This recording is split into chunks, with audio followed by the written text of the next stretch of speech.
Hello everyone, welcome to the Sapien tutorials. मैं अमन केशरवानी आप सबका बहुत दिल से स्वागत करता हूं अपने यूट्यूब चैनल पे। तो चलो बच्चों, आज की वीडियो स्टार्ट करते हैं। तो आज की जो वीडियो मैं लेके आया हूं क्लास 9 की नंबर सिस्टम की, जो आज हम डिस्कस करने वाले हैं एक्सरसाइज 1.4। तो एक्सरसाइज 1.4 डिस्कस करने वाले हैं। तो इससे पहले मैं बता दूं कि इस चैप्टर में है क्या। तो हमने लास्ट टर्म पे क्या पढ़ लिया था। लास्ट टर्म पे हमने क्या टर्मिनेटिंग डेसिमल्स को, नॉन टर्मिनेटिंग रिपीटिंग डेसिमल्स को कैसे सॉल्व करते हैं, उस तरह के क्वेश्चंस को हम देख लिए। तो आज हम क्या करने वाले हैं, आज उस टर्मिनेटिंग टर्म्स को और नॉन टर्मिनेटिंग रिपीटिंग टर्म्स को हम विजुलाइज करने वाले हैं। नंबर लाइन पे क्या करने वाले हैं, विजुलाइज करने वाले हैं। तो चलो बच्चों, एक क्वेश्चन मैं स्टार्ट करने जा रहा हूं। तो एक्सरसाइज 1.4 एक एग्जांपल समझा देता हूं। तो विजुलाइजेशन होता क्या है, मैग्नीफाई कैसे किया जा सकता है उस तरह के क्वेश्चंस को। जैसे फॉर एग्जांपल मेरे पास एक क्वेश्चन था कि क्वेश्चन नंबर जैसे कोई 3.123, ठीक है। इसे क्या करना था, विजुलाइज करना था, विजुलाइज करना था, ठीक है। तो मैं देखो कैसे विजुलाइज करता हूं इसको। विजुलाइज करने के लिए हम क्या करते हैं, जैसे ये 3.125 है, तो ये नंबर किसके बीच में आया होगा, 3 से तो बड़ा है क्योंकि 3 पॉइंट समथिंग आ गया, और 4 से छोटा है। तो मैंने क्या किया, एक नंबर लाइन बनाई जो कि 3 और 4 के बीच में बनी थी। ये रहा 4 और ये रहा 3। ये नंबर कहीं ना कहीं इन दोनों के बीच में आया था। मैंने मान लिया कि ये 3.1 है, ये है 3.2 है, ये है 3.3 है, ये 3.4 है, 3.5 है, 3.6 है, 3.7 है, 3.8 है, ठीक है, 3.9 है, और ये 4 हो गया। तो इस तरह के सारे नंबर्स होंगे। जैसे मैंने क्योंकि ये नंबर 3 और 4 के बीच में आ रहा है, 3 पॉइंट समथिंग आ रहा है। अब मैंने देखा डेसिमल में आता है, पॉइंट में आते हैं, तो 3.1 और ये 2 है, ठीक है। 3.1 और 2, तो 3.1। अब जैसे मैंने इसको देखा कि ये 3.1 से तो बड़ा है, लेकिन 3.2 से छोटा है, क्योंकि यहाँ 3.1 आ रहा है। इसका मतलब है ये नंबर क्या होगा, 3.1 और 2 के बीच में होगा। तो मैंने क्या किया, इसी चीज को आगे और इस चीज को यहाँ पे ले गया। यहाँ लिख दिया 3.1 और ये लिख दिया 3.2। अब इसके बीच में एक नंबर लाइन ड्रॉ कर रहे हैं जो अलग अलग पॉइंट की होती है। जैसे 3.11, ठीक है, 3.12, 3.13, 3.14, 3.14, 3.15, जहां तक आपको 3.16 ठीक है, क्योंकि 1 2 नंबर क्या है, 1 2 है, ठीक। अब ये देखो नंबर क्या है, 3.12 है, 1 2 मिल गया, 1 2 3 है, यानी इससे तो बड़ा है लेकिन 3.13 से छोटा है, 1.3 से छोटा है। तो मैंने क्या किया, इस नंबर को यहाँ ले गया और इस नंबर को यहाँ ले गया। फिर इसे मैग्नीफाई करते जाए, एक मैग्नीफाई ग्लास की जैसे नहीं देखते हो, और अंदर घुसते जाते हो, देखते जाते हो। तो ये था 3.12 और ये था 3.13। ये नंबर जो आ रहा है इन दोनों के बीच में आ रहा, तो 3.121 आ गया, 3.122 आ गया, 3.123 आ गया, 3.124 आ गया। मेरा नंबर था 3.123। तो मैंने इसे क्या किया, यहाँ पे डार्क मार्क किया। मैंने इसे क्या कर दिया, यहाँ पे डार्क मार्क कर दिया। और ये नंबर ये इस तरीके से हम नंबर लाइन पे रिप्रेजेंट किया जा सकता है। तो ये मेरा जो नंबर था 3.123, इस तरीके से हम विजुलाइज करते हैं, ठीक है। तो सिंपल सा था, बहुत इजी था। तो आई होप बच्चे समझ में आया होगा। तो चलो आते हैं अपने क्वेश्चंस पे, ठीक है। चलो अपने आते हैं क्वेश्चन पे। तो क्वेश्चन पहला है, visualize 3.765 on the number line using successive magnification. Successive मतलब एक के बाद एक मैग्निफिकेशन का यूज करना। तो मैं एक के बाद एक, 3 4 के बाद एक पॉइंट तक गया, फिर 2 पॉइंट तक गया, ठीक है। तो उसी तरह के हम चलते जाएंगे। तो आई होप बच्चों समझ में आया होगा, आप कर लोगे 3.75 का, ठीक है। बहुत इजी था। 3 पॉइंट। एक क्वेश्चन और मैं कर देता हूं। तो चलो बच्चों, फिर एक क्वेश्चन और मैं आपका ये कर देता हूं। तो आज का जो क्वेश्चन है एक्सरसाइज 1.4 का क्वेश्चन नंबर फर्स्ट जो हम डिस्कस करने जा रहे हैं, 3.765। तो जल्दी से मैं देखता हूं, 3.765 इसे मुझे बनाना है। तो मैंने ये देखा 3 से तो बड़ा है और 4 से बीच में, तो 3 और 4 के बीच में मैंने ले लिया 3.1, 3.2, 3.3, 3.4, 3.5, 3.6, ठीक है, 3.7, 3.8, 3.9 और ये 4, ठीक है। तो इन दोनों नंबर के कोई बीच में था। अब मैंने क्या किया, उसे डिसाइड किया। तो कहां से 3.7 3.76, यानी 76 से बड़ा है, यानी 8 से छोटा होगा। तो मैं इस नंबर को यहाँ ले आया और इस नंबर को यहाँ ले आया और इसे क्या कर रहा हूँ, मैग्नीफाई कर रहा हूँ। इसे क्या कर रहा हूँ बच्चे, मैग्नीफाई कर रहा हूँ। तो यहाँ पे था 3.7, ये था 3.8। अब ये देखो मैं देखूँ तो 3.71, 3.72, 3.73, 3.74, 3.75, 3.76, 3.78, 3.79, ठीक। इसके बाद 3.8 आ जाएगा। तो मेरा नंबर जो है 3.675, इस 65, इसके बाद एक और नंबर है, यानी ये नंबर इन दोनों के बीच में कहीं आ रहा है। तो मैंने इस नंबर को और मैग्नीफाई किया, इस नंबर को और मैग्नीफाई किया, और इस नंबर पे मैंने बनाया 3.76 और 3.78। तो पहला नंबर आया 3.761, 3.762, 3.763, 3.764, 3.765, 3.767। अब देखो मुझे ये नंबर मिल गया, तो मैंने यहाँ पे मार्क किया और इसे मैग्नीफाई कर दिया, ठीक है। तो आई होप बच्चों समझ में आया होगा, ये रहा मेरा नंबर, ये पॉइंट मेरा नंबर। तो इस तरह इसको क्या कर सकते हैं, विजुलाइज किया जा सकता है। तो आई होप बच्चों समझ में आया होगा, बहुत ईजी था। तो आते हैं अपने नेक्स्ट टॉपिक पे, जो इसी का सेकंड पोर्शन है। ये तो टर्मिनेटिंग डेसिमल था। अब क्या बात करते हैं, नॉन टर्मिनेटिंग डेसिमल्स की बात करते हैं। नॉन टर्मिनेटिंग डेसिमल्स किस तरीके से होते हैं और उनको किस तरीके से विजुलाइज किया जाता है। जैसे कि एक क्वेश्चन आपके एनसीईआरटी बुक में भी दिया है, सेकंड नंबर, कि visualize 4.2726 on the number line up to 4 decimal places. कितने डेसिमल प्लेसेस तक, ठीक है, 4 डेसिमल प्लेसेस तक आपको क्या करना है, विजुलाइज करना। तो 4 डेसिमल प्लेसेस से यानी तक देखना, तो ये तो रिपीटिंग है 4.2626, यानी किसे क्या करना है, 4.2626 तक करना है मुझे, ठीक है। तो आई होप बच्चों समझ में आया होगा।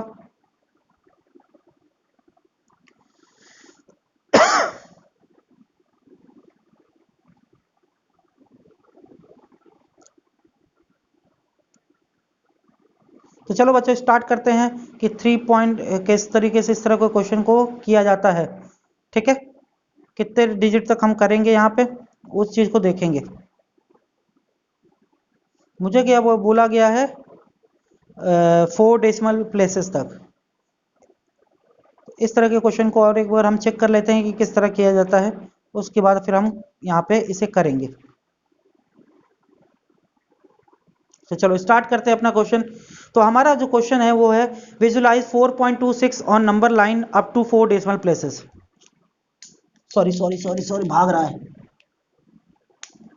तो स्टार्ट करते हैं 4.26, जिस पे बार लगा, तो इसे हम लिख सकते हैं यहाँ पे 4.2626, ठीक है। ये नंबर ऐसे कंटिन्यूस चलता जाएगा। स्टार्ट करते हैं। तो ये नंबर जो आया होगा वो 4 और 5 के बीच में कहीं आया होगा, ठीक है। तो हम 4 पॉइंट समथिंग से स्टार्ट करते हैं। ये नंबर आया होगा 4 पॉइंट समथिंग से, तो ये स्टार्ट करते हैं। तो सबसे पहला देखिए किसमें थोड़ा बड़ा बनेगा, 4 और 5 के बीच में।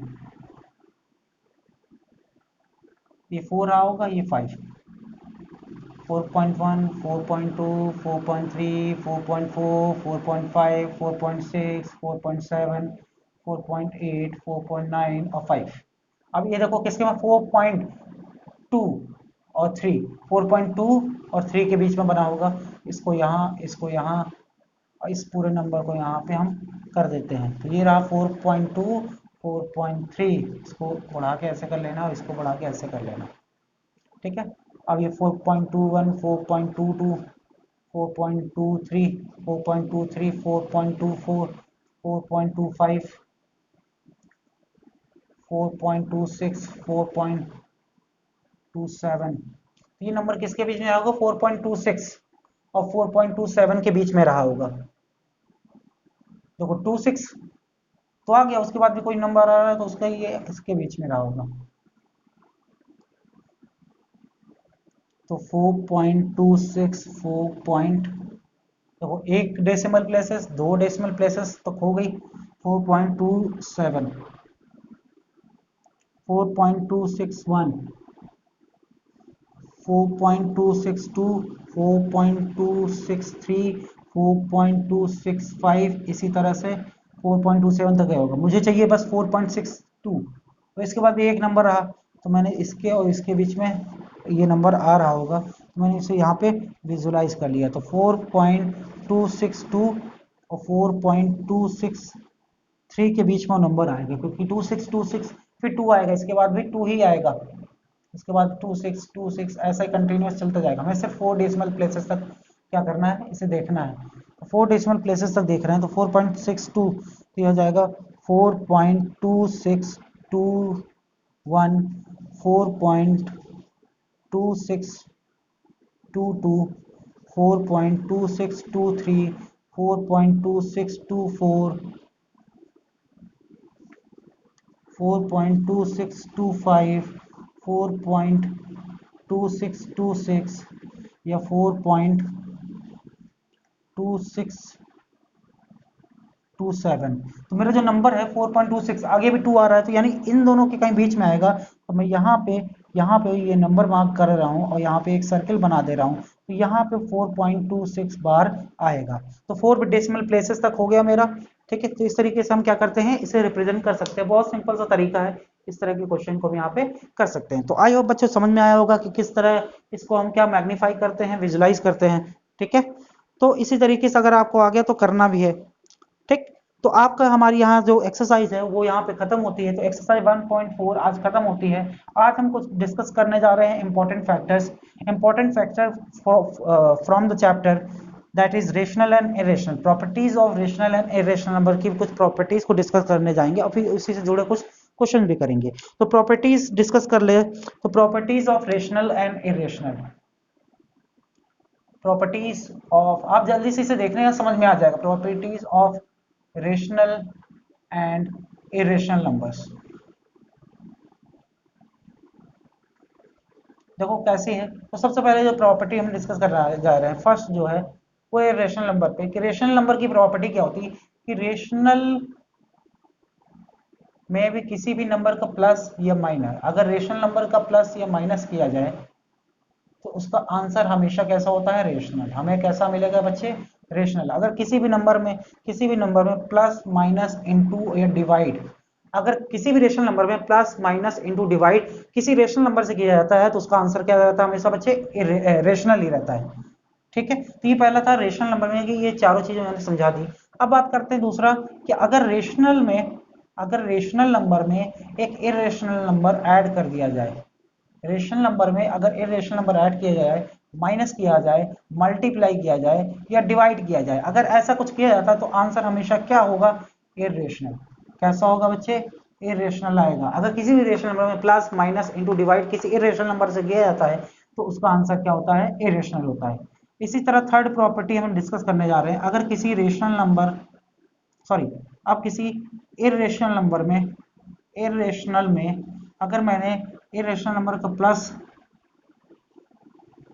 किया, माइनस किया, इनटू किया, तो डिवाइड किया, अगर इरेशनल नंबर से, किसी भी इरेशनल नंबर से अगर किया तो आंसर क्या होगा, मे बी रेशनल और मे बी इरेशनल।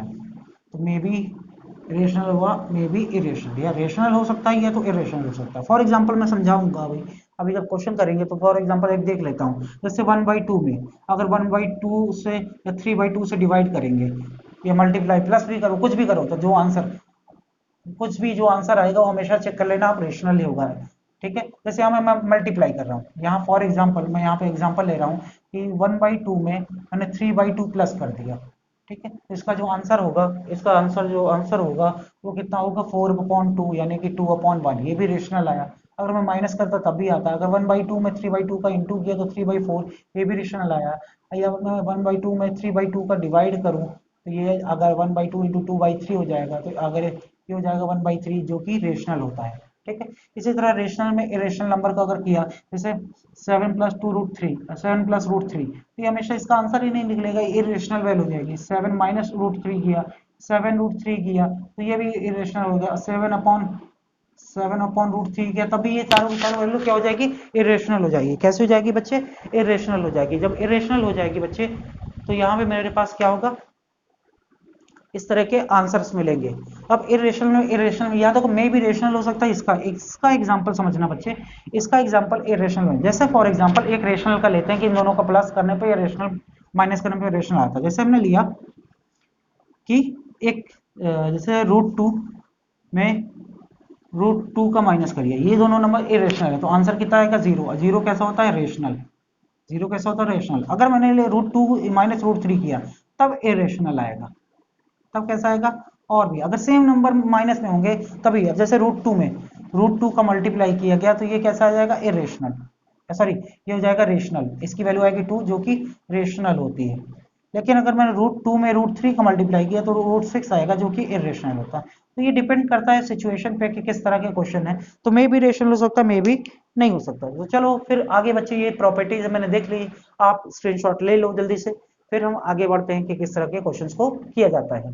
ठीक है, तो आई होप सारों ने समझ में आया होगा। तो चलो बच्चों आते हैं अपने नेक्स्ट यहाँ पे एक्सरसाइज पे। तो नेक्स्ट एक्सरसाइज जो हम डिस्कस करने वाले हैं, या जो थोड़ा सा नेक्स्ट टॉपिक हम डिस्कस करने वाले हैं यहाँ पे, उसको देखते हैं कि किस तरीके से हम उस टॉपिक को डिस्कस करते हैं। तो हमारा जो नेक्स्ट टॉपिक है, हमारा जो नेक्स्ट एक्सरसाइज है, इनफैक्ट उसमें क्या है, हम बहुत सी चीजें देखने वाले हैं यहाँ पे। ठीक, तो जैसे नेक्स्ट एक्सरसाइज का, तो सिंपल सा हम यहाँ आज मल्टीप्लिकेशन सीखने वाले हैं कि किसी भी नंबर का मल्टीप्लिकेशन किस तरीके से किया जाता है, उसे नंबर लाइन पे रिप्रेजेंट करना और रेशनल नंबर यहाँ पे सीखेंगे। तो आज हम एक्सरसाइज 1.5, इसे मैं 2 पार्ट में कराऊंगा। ठीक है, इसे मैं 2 पॉइंट में कराऊंगा क्योंकि इसके बाद फिर हमें नहीं, चलो ये आज हो जाएगा, तो हम लोग आज एक ही बार में इसे देख सकते हैं। तो एक्सरसाइज 1.1 पहला क्वेश्चन है, classify the following numbers as a rational और इरेशनल। बताना है कि रेशनल है कि इरेशनल है। तो चलो जल्दी से देखते हैं बच्चे। तो जैसे पहला क्वेश्चन है 2 माइनस √5, 2 माइनस √5 अभी बताया था कि किसी भी रेशनल नंबर में irrational number minus plus into divide किया जाए तो आंसर क्या होगा इरेशनल, तो ये इरेशनल है। उसी तरह दूसरा क्वेश्चन क्या है बच्चे, दूसरा क्वेश्चन है 3 प्लस √23 ब्रैकेट में माइनस का √23। इसके मैं पहले सॉल्व करूंगा, तो 3 प्लस √23 माइनस √23, इसका आंसर ये कैंसिल हो जाएंगे 0, इसका आंसर आ जाएगा 3 which is rational. Which is कैसे, तो सॉल्व करना तभी देख के हो जाता ना, ये फर्स्ट ये सेकंड, फिर थर्ड है 2√7 अपॉन 7√7, तो रूट से रूट कैंसिल हो गया, 7 7 बन जाएगा 2/7 विच इज रेशनल। ये भी कैसा है बच्चे रेशनल है। तो फोर्थ तो क्वेश्चन है मेरे पास 1/√2, मैंने बताया था किसी भी नंबर में रेशनल नंबर में इरेशनल नंबर से डिवाइड किया जाए तो आंसर हमेशा इरेशनल होगा। कैसा होगा बच्चे इरेशनल। तो बच्चे नेक्स्ट समझ में आता है 6 2 पाई, मैंने बताया था पाई, आज ही बताया था पाई क्या है इरेशनल नंबर है। तो पाई अगर आपने नहीं देखा तो नेक्स्ट पिछले वीडियो में जाके देखिए, वहां मैंने बताया था जब इरेशनल नंबर को डिस्कस किया था। तो इरेशनल नंबर में किसी भी रेशनल नंबर का मल्टीप्लाई किया तो मे भी रेशनल हो सकता है, नहीं ये आंसर हमेशा क्या होगा इरेशनल। ये रेशनल 2 में रेशनल है और पाई कैसा होता है इरेशनल होता है, पाई कैसा होता है इरेशनल होता है। तो रेशनल में अगर इरेशनल नंबर का मल्टीप्लाई करेंगे तो आंसर हमेशा इरेशनल आएगा। तो आते हैं अपने नेक्स्ट टॉपिक पे। तो आज यहाँ पे सीखते हैं मल्टीप्लिकेशन, कि रेशनल नंबर इरेशनल नंबर का मल्टीप्लाई करने पे क्या मिलता है और उसको सिंप्लीफाई। आज हम सीखते हैं यहाँ पे सिंप्लीफाई। तो जैसे आप करते आ रहे हो पिछले कुछ सालों से, तो सिंप्लीफाई उसी तरह करना है, सिंप्लीफाई। ठीक है, तो सिंप्लीफाई करते हैं आज। पहला क्वेश्चन जो यहाँ पे मैं देख रहा हूँ, पहला क्वेश्चन है 3 plus √3 is multiplied by 2 plus √2। तो ऐसे चलो जल्दी से आज मल्टीप्लाई करके देखते हैं तो यहाँ मुझे क्या मिलता है। तो क्वेश्चन मिलेगा, तो देखो जब भी इस तरह की मल्टीप्लिकेशन करो तो पहले इस नंबर का इन दोनों से कर लो, फिर इस नंबर का इन दोनों से कर लो। जैसे मैंने 3 का पहले इन दोनों से किया, तो 3 2 जा 6। ठीक है, तो 3 नंबर का मैंने 2 प्लस √2 पूरे से कर लिया, और एक बार मैं √3 का 2 प्लस √2 से कर लेता हूँ। इसका एक बार पहले इन दोनों से किया, फिर इसका इन दोनों से करेंगे, फिर अलग अलग कर लेते हैं। 6 2 जा 12 और 6 प्लस इंटू √2। इसी तरह √3 इंटू 2 तो 2 √3। नंबर को हमेशा पहले लिखते हैं, रेशनल नंबर को हमेशा पहले लिखा जाता है, इरेशनल को बाद में। और √3 इंटू √2 हो जाएगा √6। तो इसमें कोई नंबर ऐड तो हो नहीं रहा, क्योंकि रेशनल में रेशनल ही ऐड होगा, याद रखना रेशनल में इरेशनल ही, सेम रेशनल नंबर ही ऐड होंगे। ठीक है, रेशनल है और कोई नंबर होता तो वो ऐड हो जाता। अगर 6 √2 है, इसी का कोई √2 और मिल जाता, तो अगर जो इरेशनल नंबर होते हैं वो उसी तरह के इरेशनल नंबर में ऐड होते हैं। √2 वाले हैं तो √2 में ऐड होंगे, √3 है तो √3 में ऐड होगा। जैसे x में ऐड होता है, y में ऐड होगा, उसी तरीके से। तो ये मेरा सोल्यूशन हो गया। अब यहाँ बहुत सिंपल से क्वेश्चन होते हैं, मल्टीप्लाई करने के बस हो गया। तो नेक्स्ट है यहाँ पे 3 प्लस √3 और 3 माइनस √3। तो जल्दी से नेक्स्ट आता है यहाँ पे सिंपल सा 3 का पहले 3 इनसे कर ले अब एक बार √3 का इन दोनों से कर लेते हैं, ठीक। तो समझ में आएगा 3 3 जा 9 माइनस 3 √3, इसी तरह 3 आगे लिख 3 √3, ये हो जाएगा आंसर, और ये हो जाएगा 3 माइनस 3, तो ये √3 इंटू √3 होता है 3, ठीक है। √3 में किसी भी सेम नंबर को, किसी भी सेम रूट को अगर सेम रूट से मल्टीप्लाई करेंगे तो उसका आंसर रूट हट जाता है, जो अंदर नंबर होता है वो आ जाता है, ठीक है। अब इसे सॉल्व करेंगे तो प्लस माइनस कैंसिल आउट हो गया, 3 प्लस √3 माइनस का 3 हो, तो 9 माइनस 3, 9 माइनस 3 जो कि होता है 6, ठीक है। इसका आंसर क्या हो गया, रेशनल हो गया। आई होप बच्चे समझ में आ रहा होगा कि किस तरह क्वेश्चन को हम कर रहे हैं। तो नेक्स्ट क्वेश्चन जो होता है वो सिंपली आपने 8th क्लास में पढ़ा होगा, a प्लस बी का whole square, a minus B का होल स्क्वायर। ये पढ़ा है बच्चे, a प्लस बी का होल स्क्वायर, a माइनस, नहीं पढ़ा तो मैं बता देता हूँ, a प्लस बी का होल स्क्वायर होता है a square plus B square plus 2ab, और a माइनस बी का होता है a square plus B square minus 2ab, ठीक है। बस प्लस माइनस का थोड़ा सा वर्क होता है, बाकी a स्क्वायर बी स्क्वायर तो दोनों सेम ही होते हैं। तो चलो बच्चे इसको क्वेश्चन करते हैं हम लोग यहाँ पे। तो क्वेश्चन हमारे पास यहाँ पे है, यहाँ पे इस तरह के क्वेश्चन को कैसे किया जाता है हम उसको थोड़ा के देखें। तो हम यहाँ पे क्वेश्चंस को देखते हैं कि किस तरह के क्वेश्चन को हम यहाँ पे करते हैं। तो चलो बच्चों जल्दी से नेक्स्ट क्वेश्चन पे अपने देखते हैं कि सिंपलीफाई के नेक्स्ट क्वेश्चन में क्या है। हमारा जो थर्ड नंबर क्वेश्चन है, थर्ड क्वेश्चन जो है वो है √5 प्लस √2 का होल स्क्वायर। a प्लस, जैसे मैंने बताया था अभी a प्लस बी का होल स्क्वायर, इसमें a प्लस बी का होल स्क्वायर लगाएंगे। a प्लस बी का होल स्क्वायर क्या होता है बच्चे, a square plus 2ab plus b square, ठीक है। तो a प्लस बी का स्क्वायर, तो यहाँ पे √5 प्लस √2, a की जगह √5 का होल स्क्वायर करेंगे तो ये हो जाएगा √5 का होल स्क्वायर, √2 का होल स्क्वायर, और ये हो जाएगा 2 इंटू √5 इंटू √2। जब इसको सॉल्व करेंगे तो जब भी किसी नंबर का किसी भी स्क्वायर रूट का स्क्वायर करते हैं तो क्या होता है, रूट कैंसिल आउट हो जाता है, रूट हट जाता है, तो ये जाएगा 5, ये जाएगा 2, तो ये जाएगा √5 इंटू √2, √10 हो जाएगा। इसमें भी देंगे 257 प्लस 2 √10। तो आई होप बच्चे समझ में आया होगा, ये इसका सिंप्लीफाइड, इससे ज़्यादा सिंप्लीफाइड नहीं हो सकता। तो नेक्स्ट है मेरे पास 1/√5 माइनस √2 और √5 प्लस √2। इस क्वेश्चन को कैसे करते हैं, सिंपल इसी तरीके से, पहले √5 का मल्टीप्लाई इससे करते हैं √5 प्लस √2, और एक बार माइनस √2 का मल्टीप्लाई करते हैं √5 प्लस √2 से। जल्दी से नेक्स्ट करते हैं, √5 इंटू √5 हो जाएगा 5, और ये हो जाएगा √5 इंटू 2 √10, तो माइनस का 2 √10 हो जाएगा, और हो जाएगा माइनस का 2, ये दोनों कैंसिल हो गए, 5 माइनस 2 हो गया, जो कि आता है 3, ठीक। तो ये था मेरा यहाँ तक का आज का क्वेश्चन। तो आई होप बच्चे समझ में आया होगा किस तरह के क्वेश्चन कर रहे हैं। तो एक्सरसाइज 1.5 का अगला पार्ट हम नेक्स्ट लेक्चर में करते हैं। तब तक के लिए बच्चे थैंक यू, ठीक है। आप लोग सभी स्वस्थ रहें, अच्छे रहें, मेरी यही कामना रहेगी। आई होप सारे बच्चे सेफ होंगे, ठीक है, और आप सेफ रहें, हेल्दी रहें। तो तब तक के लिए थैंक यू, मिलते हैं आपसे नेक्स्ट वीडियो में, थैंक यू।